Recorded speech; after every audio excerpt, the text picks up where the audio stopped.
Welcome, everyone, and thank you for joining us for our final session of Story Seeds.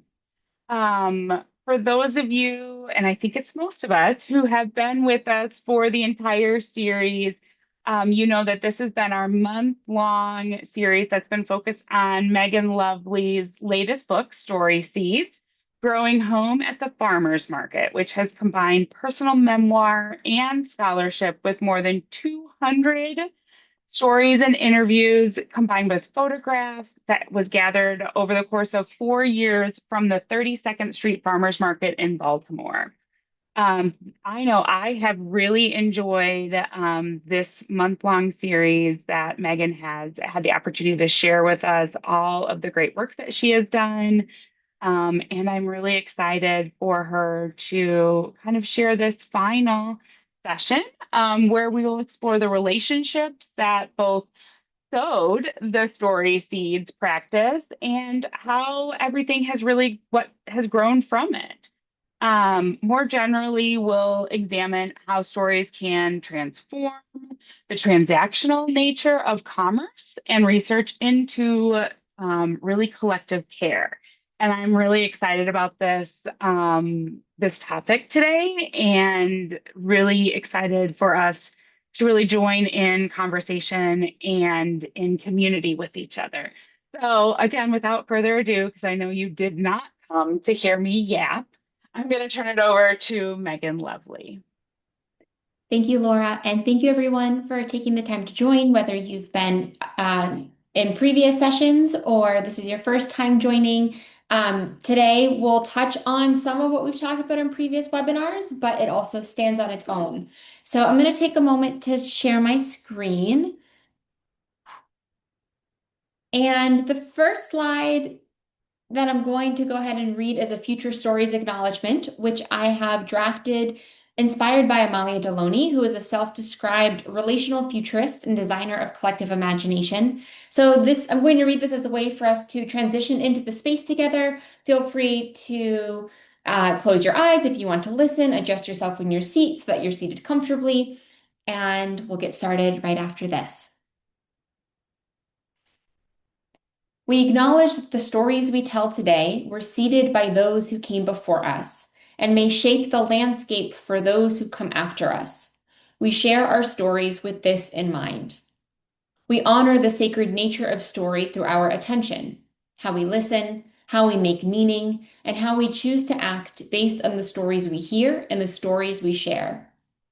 We recognize that stories hold power and that everyone has the right to share their story.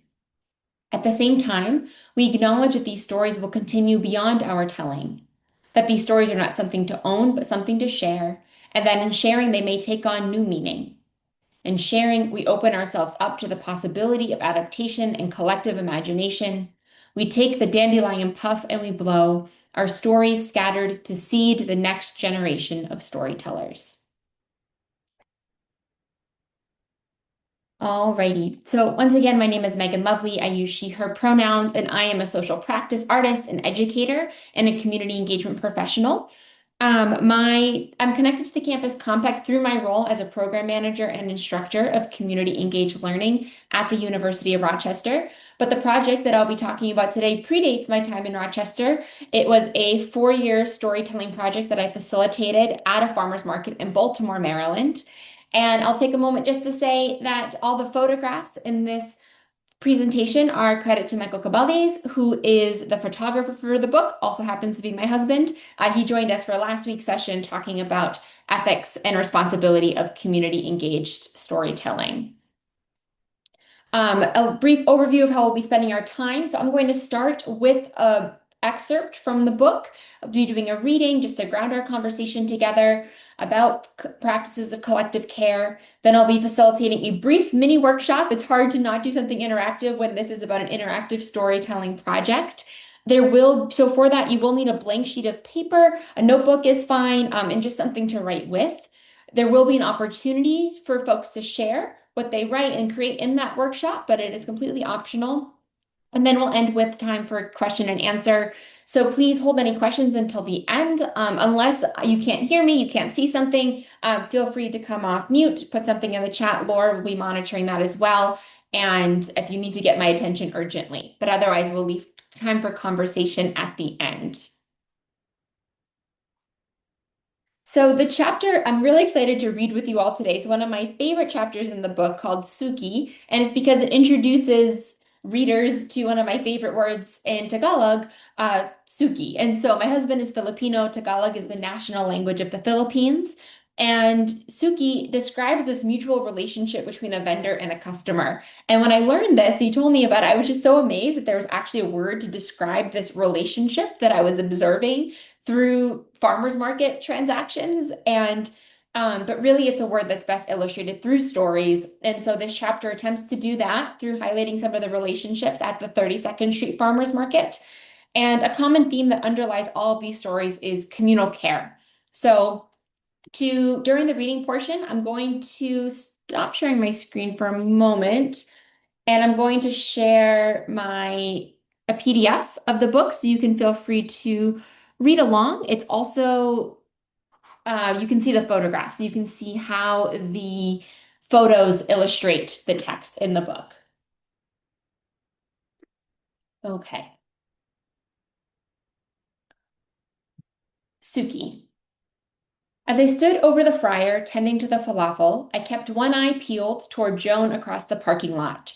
She stood on the outside of the folding tables, arranged in an S-like formation in front of the One Straw Farm box truck. Customers wove in and out of the makeshift aisles, filling their wagons and reusable bags with cherry tomatoes, sweet corn, celery, basil, cantaloupe, lettuce, eggplant, and summer squash. Some customers made their way quickly through the aisles. Others stopped to chat with Joan.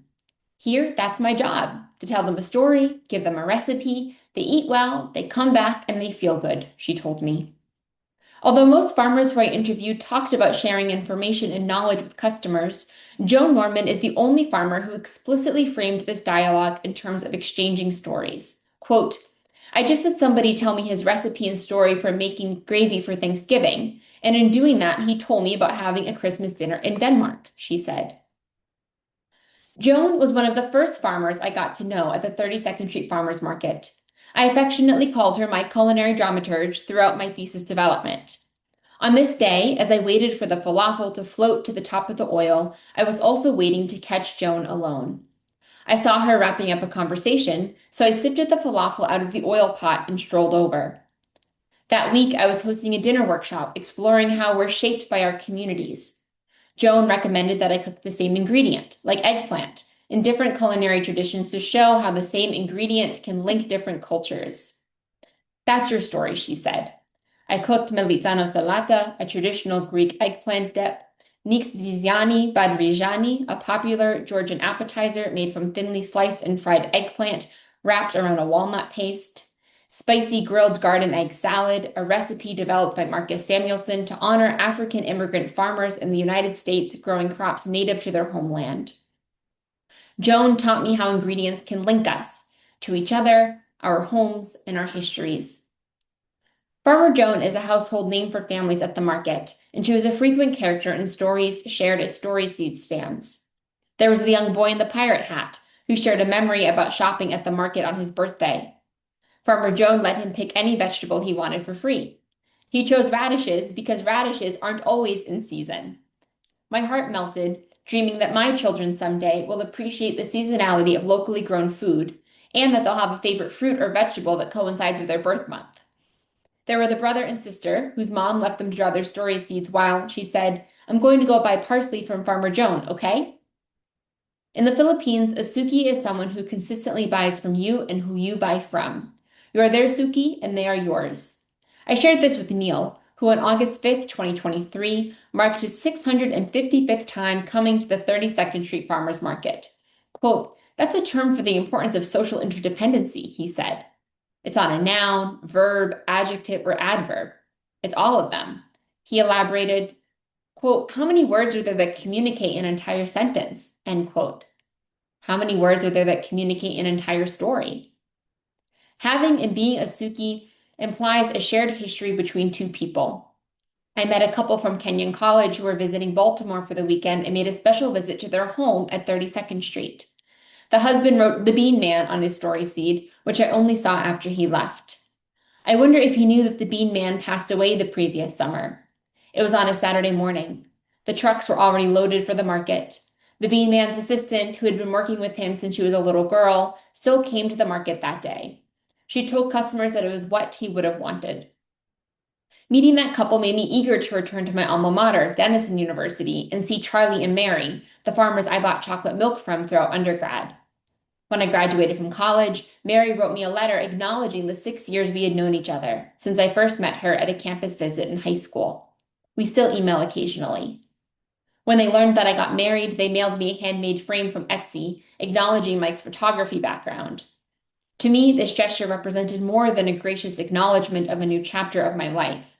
It connected me to these younger parts of myself, parts that have blossomed into a deep appreciation for the role of farmers markets in fostering community care. It was an acknowledgement of our shared history. It's been such a gift in my life, building relationships both behind the scenes and with customers, reflected Barbie Maniscalco from Uptown Bakers, who vends at both the 32nd Street Farmers Market and the Baltimore Farmers Market. I've seen kids born, grown up, and go to college, just the rhythm of their family. The Baltimore market community has also witnessed Barbie's family rhythm over the years. She was at the markets the weekend she got engaged and the weekend before she gave birth to her son. Quote, I took a couple weeks off and all these market customers brought baby gifts, and I didn't know their names. This is the reason I want to know people's names because people had signed their names and brought lovely gifts. And I was like, who is this?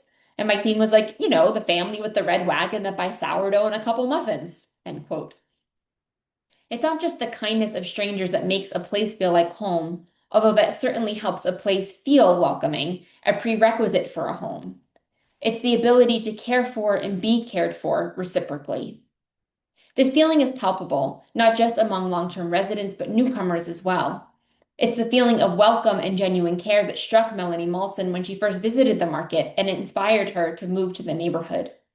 I met Melanie at a story seed stand in September 2023, just 2 months before Dee Dee Johnson from Curry Shack would be ending her 22-year tenure at the market.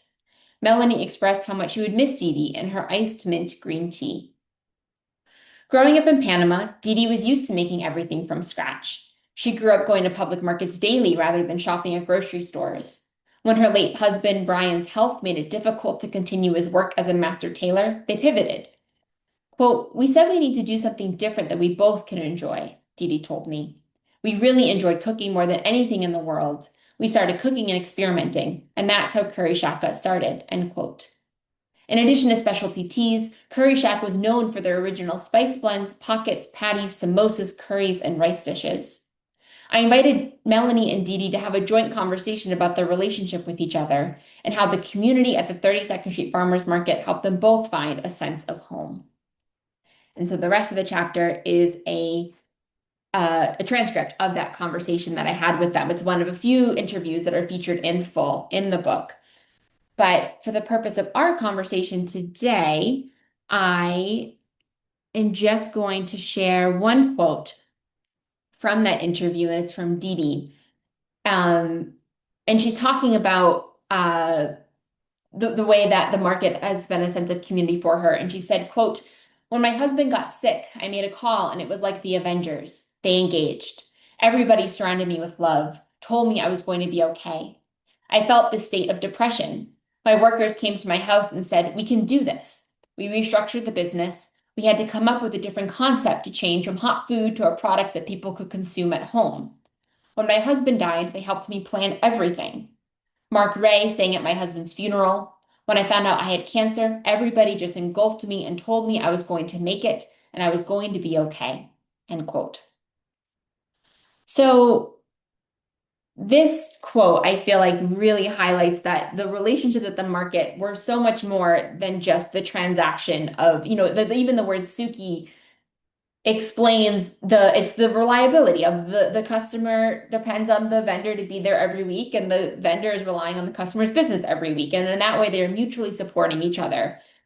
But I feel like these stories really show how that relationship can go so much deeper and why that bond and that familiarity matters. Because when things happen in our lives and how, when we're seeing someone on a weekly basis, they actually can be witness to our lives, like when family members get sick, like when we celebrate a milestone, like the birth of a child or graduating from college, like my own chocolate milk farmers in college were able to do for me.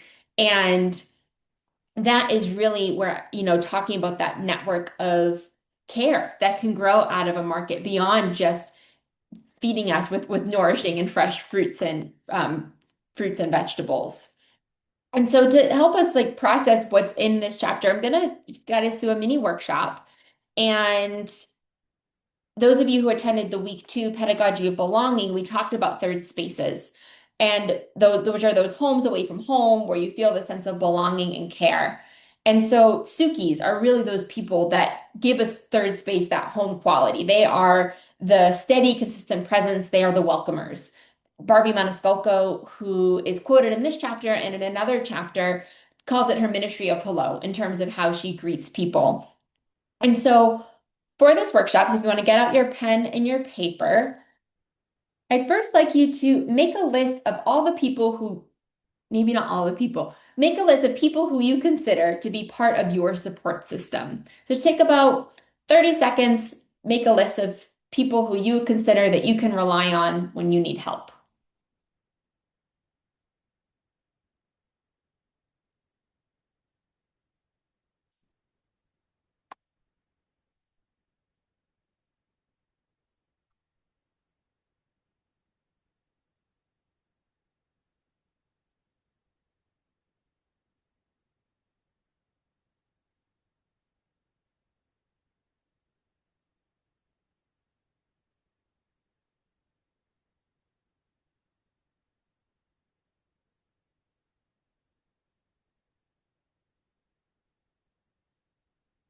All right. Now make a list of the places where you frequently spend money in person. So we're not talking about purchases online, but place where you go to make purchases in person. This could be a grocery store, a hair or nail salon, a cafe, any place that you frequently go to spend your money.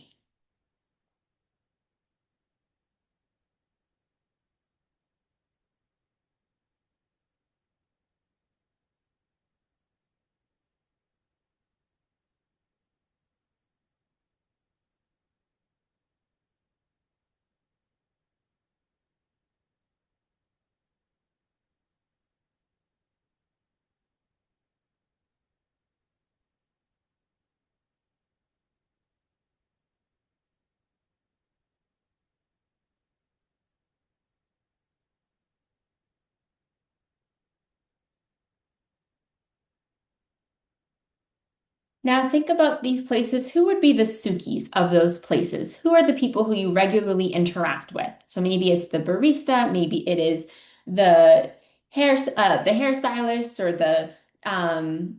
the person who does your nails, anyone.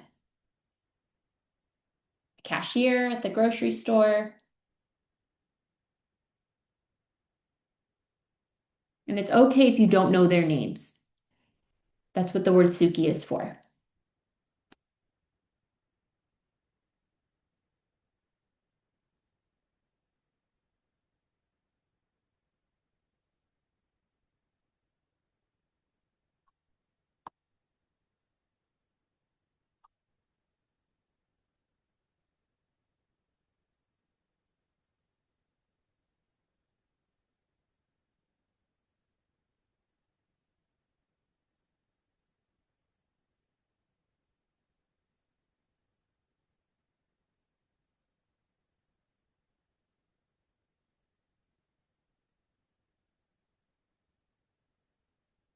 So now pick one of these Sukis to write about. Think about how did you meet them? What's a moment when you realized that this relationship was more than just a transaction?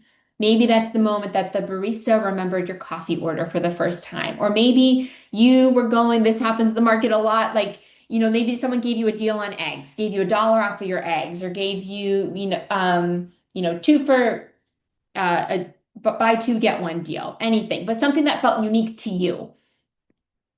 They were giving you something special, something extra.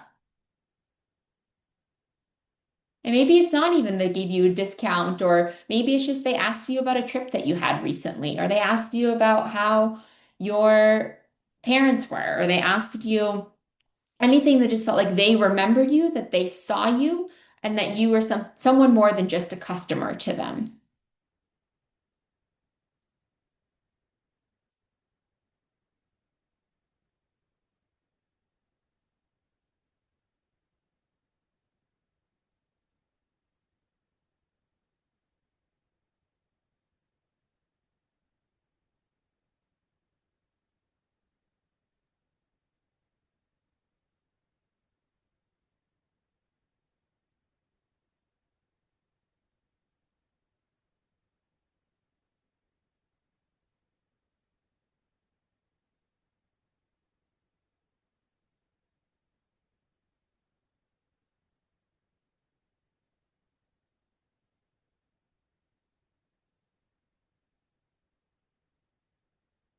Okay, and now to bring in the story seeds practice, which was all about taking any sort of story we might write about or speak about orally, we're going to draw some representation of that Suki. And so if you see on the screen next to mini workshop, there is an outline of you see that wooden pendant. That's what the story seeds themselves were. So draw a teardrop shaped pendant on your paper. And then draw something that represents your relationship with that Suki. So it doesn't have to be a portrait of the Suki themselves, but anything that represent that relationship. So maybe it's your coffee cup, or maybe it is a speech bubble for the time that they, asked you about a trip. Anything that represents that unique relationship you have with them.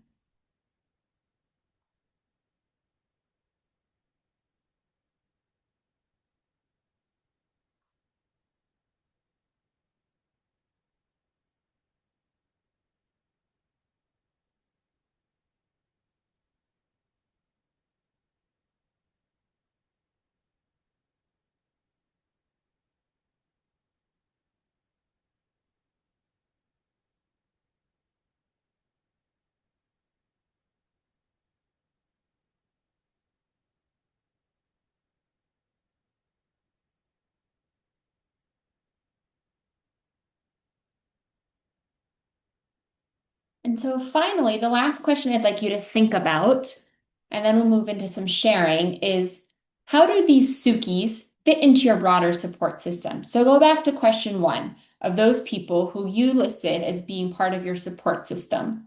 How does this Suki fit within that?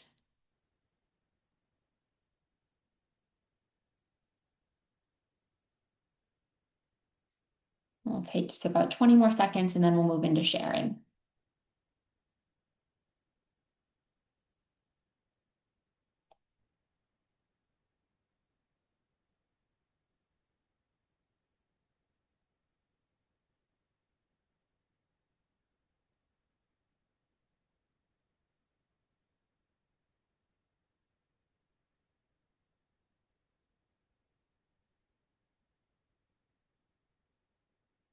All righty. So I'm going to stop my share for now. And so I can see everybody in the gallery view. Is there anybody who would like to share about this Suki that they wrote about and drew? You can come off camera and mute. You can type in the chat if that's better for you.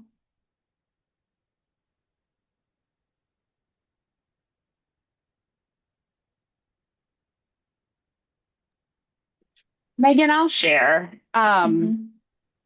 I originally wrote about one Suki who um, is someone that I like. So this is, I go and I get my chin hairs waxed off Mhm.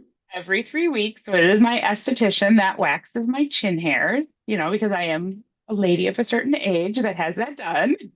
And she she has become a friend. I feel I like a close friend of mine. Like, and so have the other folks that like that work in, and Mhm. it is just a waxing salon. That's all they do. And like throughout this series, many times when we've talked, like we've done these exercises, she and this business has come up in my mind. Like I have like become very like this place has become like a community for me. And it's been really interesting how like I've grown, this relationship has grown not only with me, but now my husband goes and he gets his nose Mhm. hairs waxed. And like she just came out and he says now he needs to get his ears hair waxed, like because now he's a man of a certain age. And and it has like grown into this community of care. And, I wrote like, it's more than just this transaction. Like, she remembers to ask about our families and remembers to ask about like all these different things. And we are the same. So it really is like when you were reading the passage today, that she's like immediately popped into my mind. Yes, this Hmm. is this relationship that we have. But then also, I know that you said, don't think about like online purchases you make, but there are a few folks that I do purchase things online. They're like craft makers Mm, that mhm. through an online community. And I have been purchasing different craft things from them for years. And I have become more like friends. I don't know if I will ever meet these two particular women in person, but we have shared through like private messages more about ourselves. And I do feel like I know them. And like one of them in particular will be like when they send me the little craft items that they've sent, like one of them will send like extra little trinkets or will send like little candies or things like that, like extra things, and they'll write Mm, special notes. And it's more than just like the thank you note, like they will include like personal things, things that we have talked about again. hmm. So those two folks also entered my mind, even though those are quote unquote online transactions. Those relationships have grown beyond traditional online transactions as Yeah, well. thank you, Laura. There's two things I want to highlight in what you shared. First, thank you for pointing out the nuance and like Yeah. what you described as those relationships you have with these online vendors and crafts people. Absolutely, that falls Yeah. within this realm of Sukis. They don't fall in the realm of like Sukis at a third space, but definitely Yeah. that you have. I think when I was saying no online transactions, I was like, don't talk about like like Amazon or the big, Yes. Yes. big, Yeah. The your big, Walmart big or box Walmart order, stores. like, Yeah. these big Yeah. nameless stores. That's really what I was Yeah. saying. But really, like when you have a specific relationship with a person. Yeah. So thank you for naming that. Second, I think when you talked about now your husband goes and gets his nose hairs waxed and his ears waxed, like you're talking about a lineage, and that is another Yes. characteristic of a Suki, and that's something my mother-in-law shared with me, Mhm. is that like and my husband remembers going with his mom shopping growing up, and that relationship transcends generations.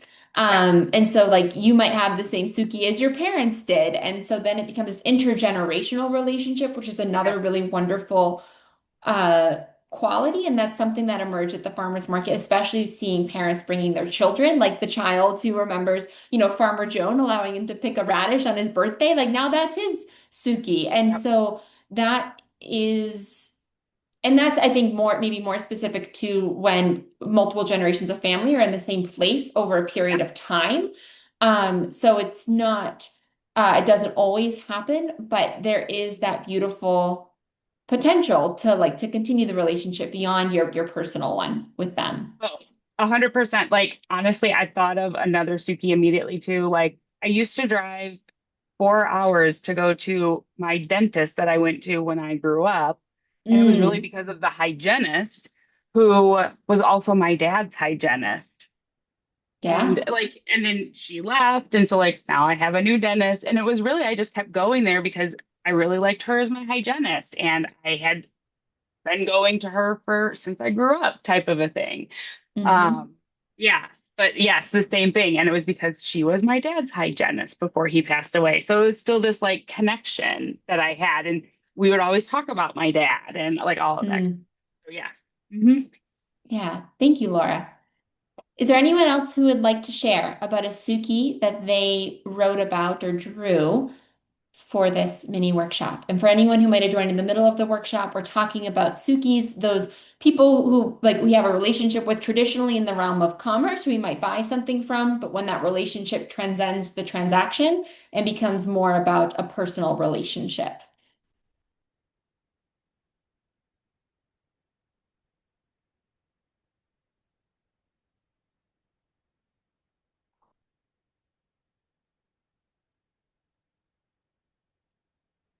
Yes, Urmi,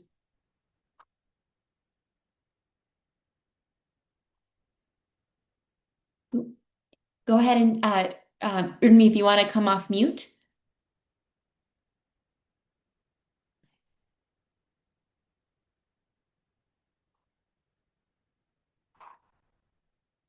We can't hear you if you're talking.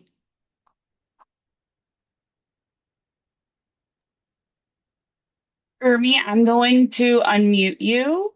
I'm wondering if you might be having, there you are. Can you hear me now? Yes, Yes. yes. I cannot even locate the unmute button. I don't know where it has disappeared. And because of that, I can't even find my video, camera button. Thank Um, you for being here. yeah, but I have talked about the Pilates studio before, Yeah. and it's the same thing. I mean, I remember walking into the Pilates studio, never knowing what the word meant. This is about 20 years ago. And had seen like all these wonderful dancer bodies, and I am not them. So I pivoted and left. And then I went twice, the third time I went, and they basically, the person who was at the desk dropped everything and came running after me because you automatically in your head think, oh, I don't belong with these people. And all the courage you had drummed up escapes you when you see that, oh, I'm not going to be able to do any of the things that they're doing.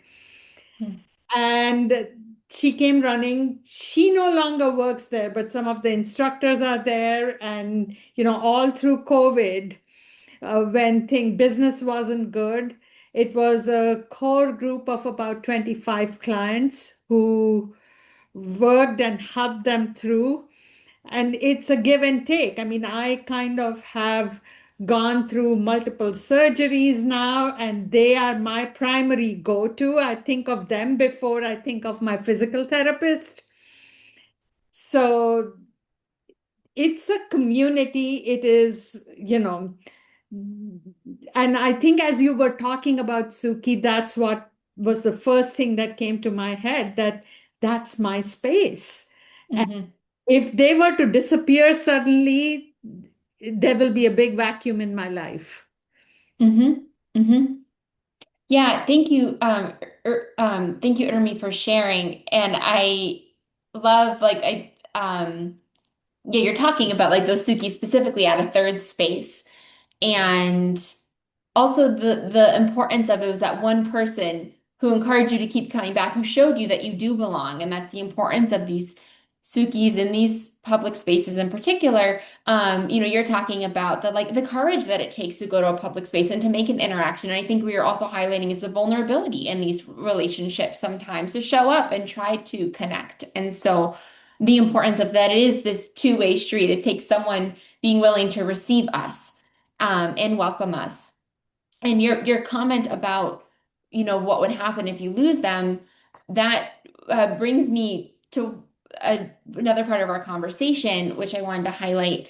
Um, we've been talking about the word Suki, which is a word I learned from my husband to describe this vendor customer relationship. And there are several other words that I learned through this project that describe retro retrospectively I could use to describe what I was observing at the farmer's market. Suki is one, third space is one, and another one is weak ties.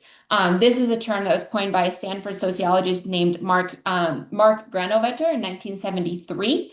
And this article by Amanda Mull, published in The Atlantic back in 2021, um, really beautifully described them as these people on the periphery of your life. So she writes the guy who's always at the gym at the same time as you, the barista who starts making your usual order. Or me, this would be the people at the Pilates studio who are, maybe they're not on so often, especially when we're doing that workshop, we think about who's in our network of support. We might think about family members, close friends, that inner circle that is part of our daily lives. But there's other people that are equally part of our daily lives, but maybe more on the periphery. But our relationship to them is more context specific. So we know them because we go to the Pilates studio. We know them because we go to the waxing salon. We know them because we go to the farmer's market. Um, and she writes in this article called "The Pandemic Has Erased Entire Categories of Friendship," that it's these weak tie relationships that the pandemic erased. And that we were no longer able to go to a Pilates studio in person. We were maybe we had to do a virtual class.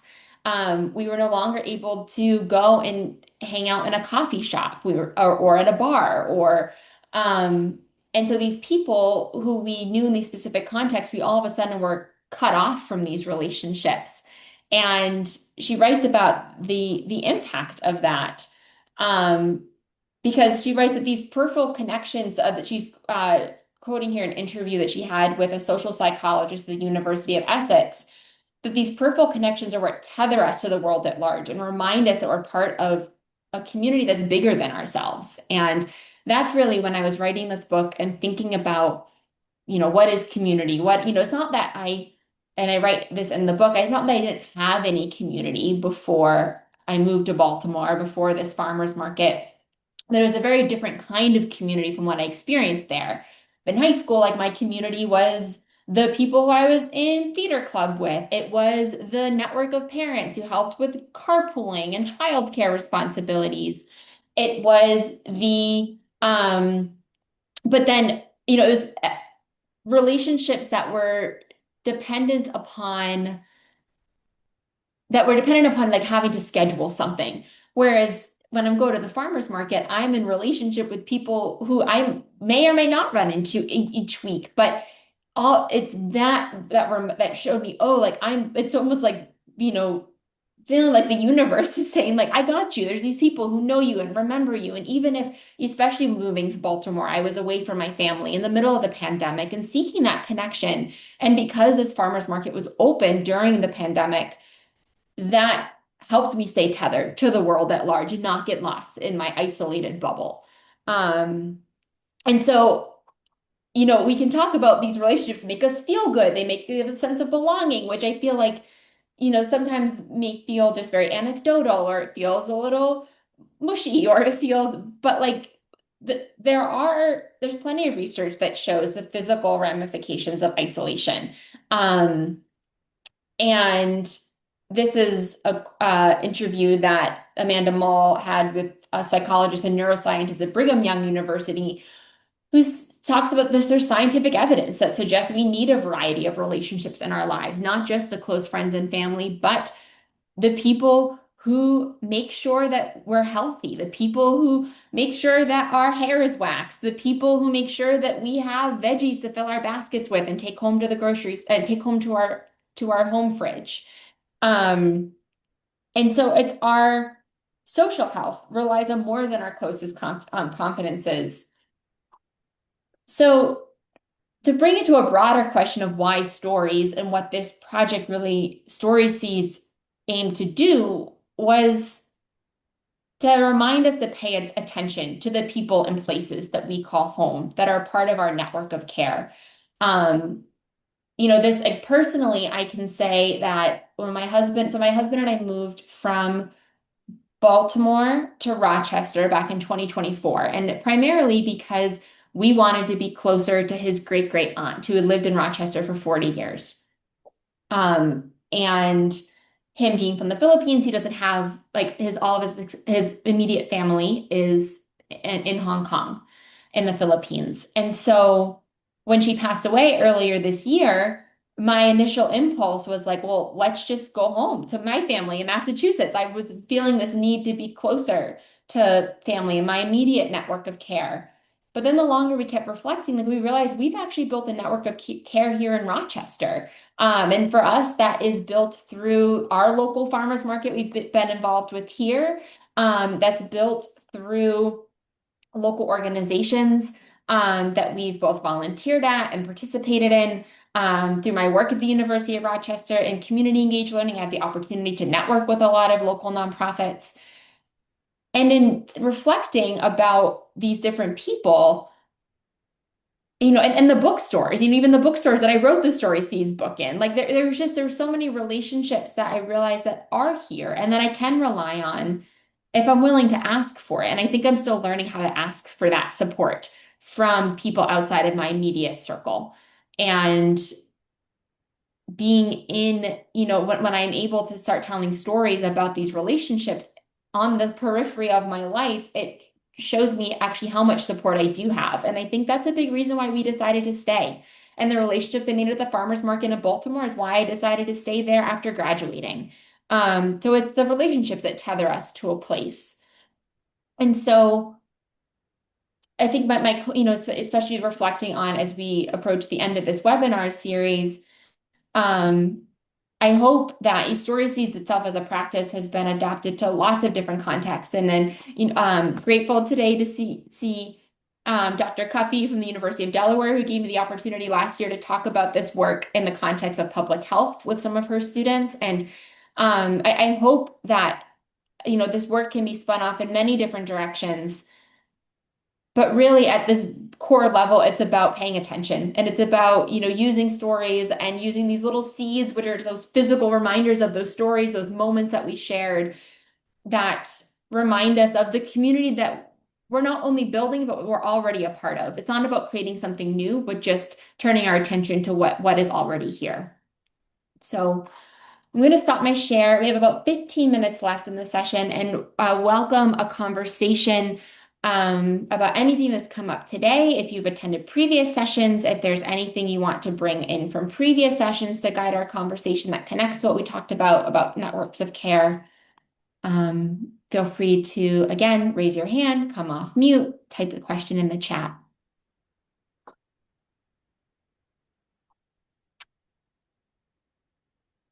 Oops, Stephanie, are you trying to ask a question? Okay.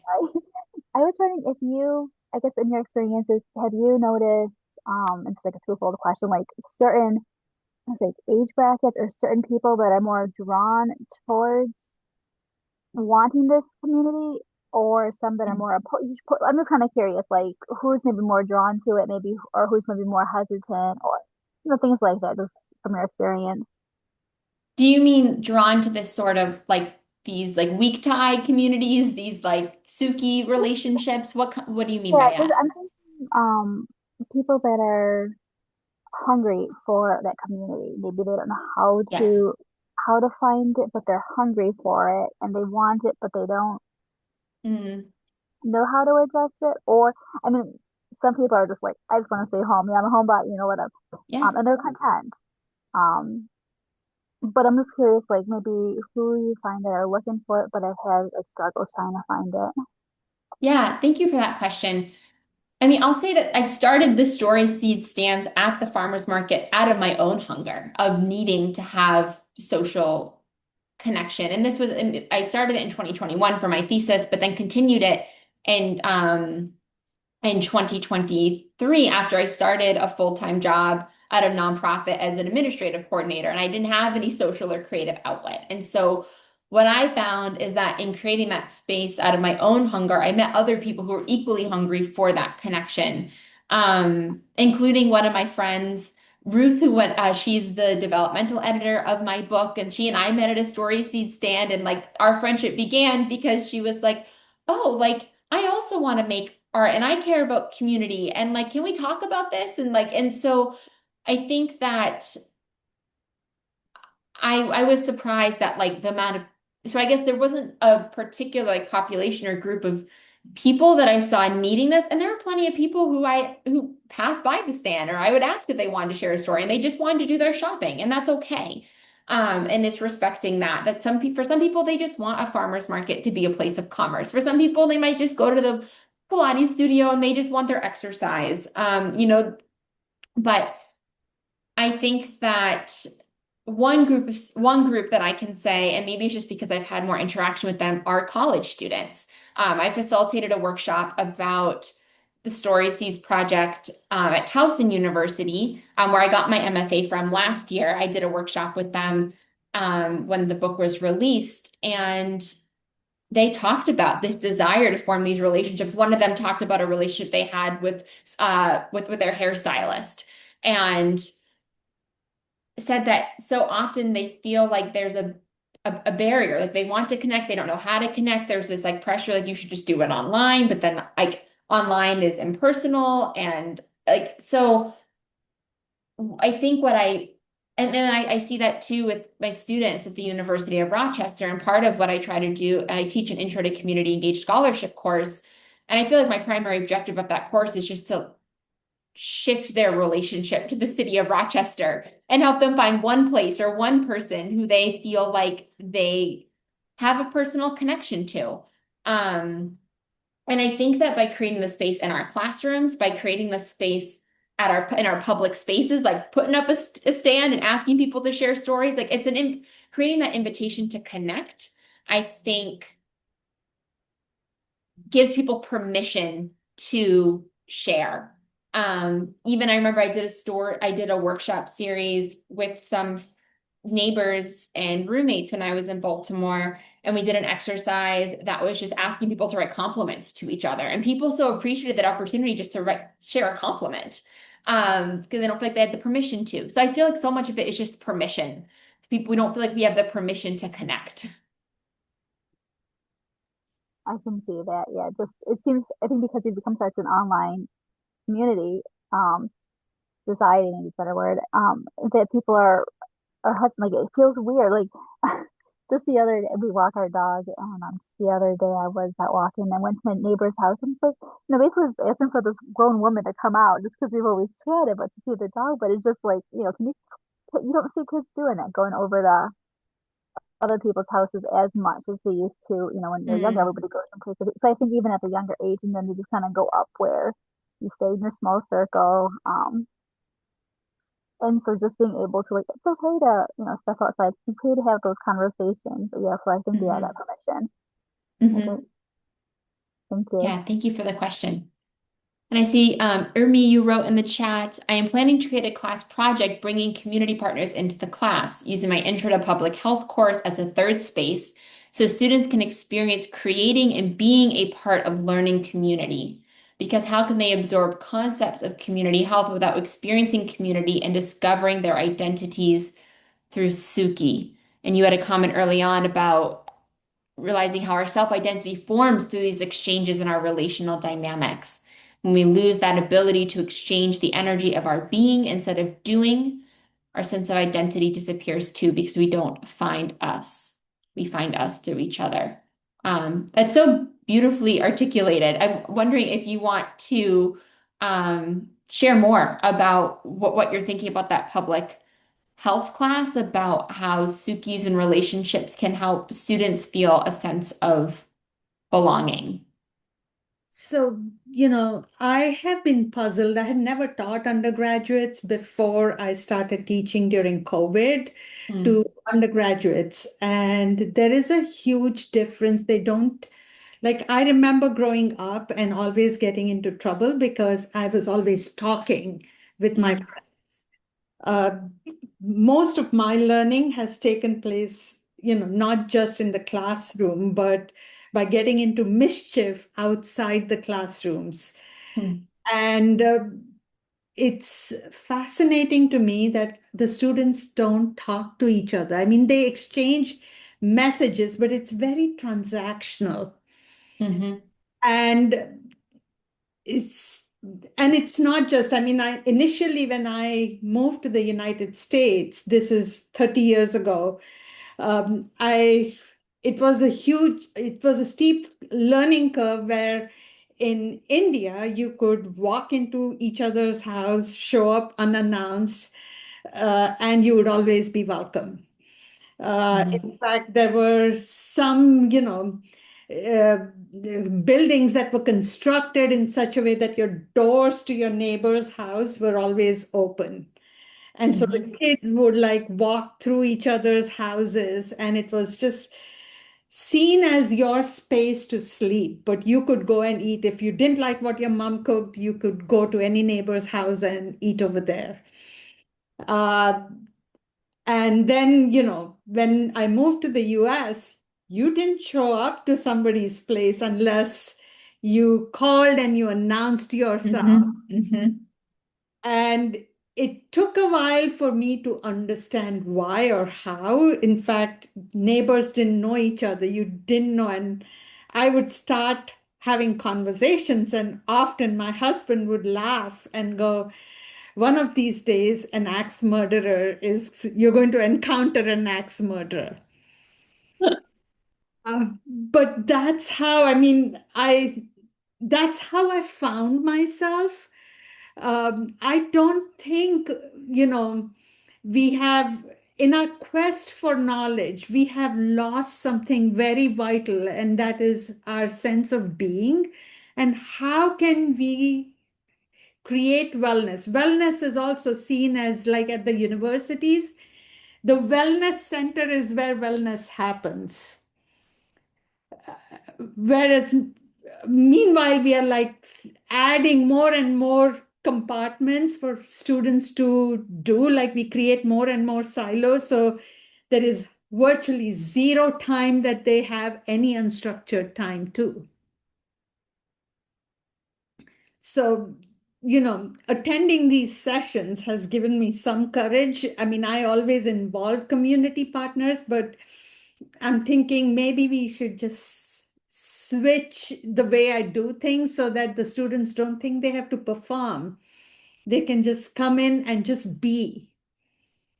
And will that change the nature of engagement so that they can blurt out ideas more easily than focus on self-editing, that am I going to be right? And thus, if I'm not sure of that, I won't even take the risk of opening my mouth.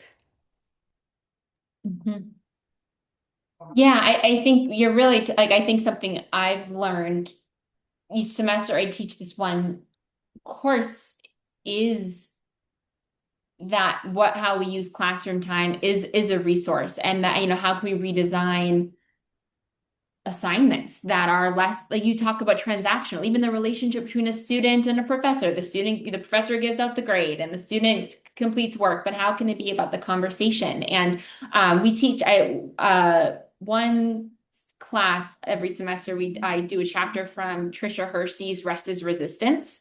And in that class, students, like before that class, we brainstorm, how do we want to rest collectively? Because that's the other thing, is that so often health has been individualized. And so it's like, you have to, pay for this subscription to this app, self-care means like, paying for yourself to go and get, buy different beauty products, or treat yourself to a really good meal. But like, community is collective care, and like that active relationship building is self-care. And it's something I have to remind myself of, because sometimes I just want to, sometimes I just want to be home, and I feel like I just want to like isolate in my bubble, and we need that. We need that to self-generate. But can we also think about our public spaces as places where we can also go to rest, and places we can go to recharge, recognizing that and I think what you really highlighted, Urmi, is that it requires that unstructured time. And there's so much of our time that is structured. And so wherever we can, I think this goes back to that idea of permission, of when we are in a space that we have the power to facilitate, and how can we incorporate unstructured time into that? Yeah, I'm kind of reaching a point where I'm realizing it is less, we have to focus so much on performance, doing work, that we have forgotten what it is to be. And I'm Mm-hmm. not saying that we don't need alone time. I mean, I need alone time too, but there is always a harmony between the give and take. Without the Mm-hmm. give and take, the alone time also doesn't make any sense. Yeah. Thank you. Thank you, Urmi. And Dr. Cuffy, I saw you had your hand raised.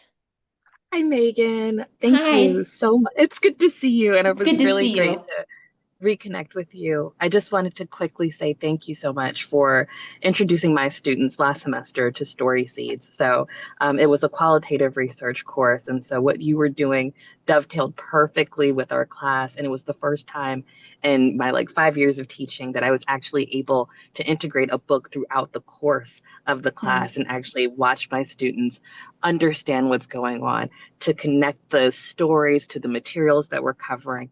And you're just such a great speaker, and I'm so thankful to you for making that an opportunity. And so I really appreciate you. And hopefully, I can convince you to join me this Yes, semester for please. the cultural course that I'm teaching.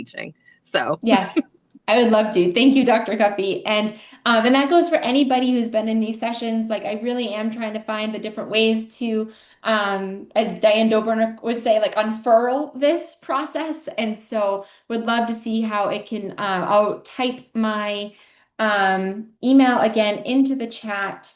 Um, Happy to connect and talk further about what you're wrestling with, questions you're going through. And just a last plug, if you are interested in reading more, you can scan this QR code. I know Laura has also dropped the link in the chat to purchase a book. 15% of all proceeds go to support Baltimore-based nonprofits. Already more than $1,150 has been donated to these organizations. And I would really love and appreciate the opportunity to connect further. So thank you all for your time this afternoon and over this past month. Yes, thank you, everyone. This concludes our Story Seeds series. We will make sure that all the links to all of the sessions are included in the wrap-up email for the series. Um, the first two session videos are on our YouTube channel, and the third session should be going out today. So, once again, thank you for joining us for Story Seeds, and a very big thank you to Megan for this wonderful July series. We look forward to seeing you all at the next Campus Compact event. Have a great rest of your day, everyone.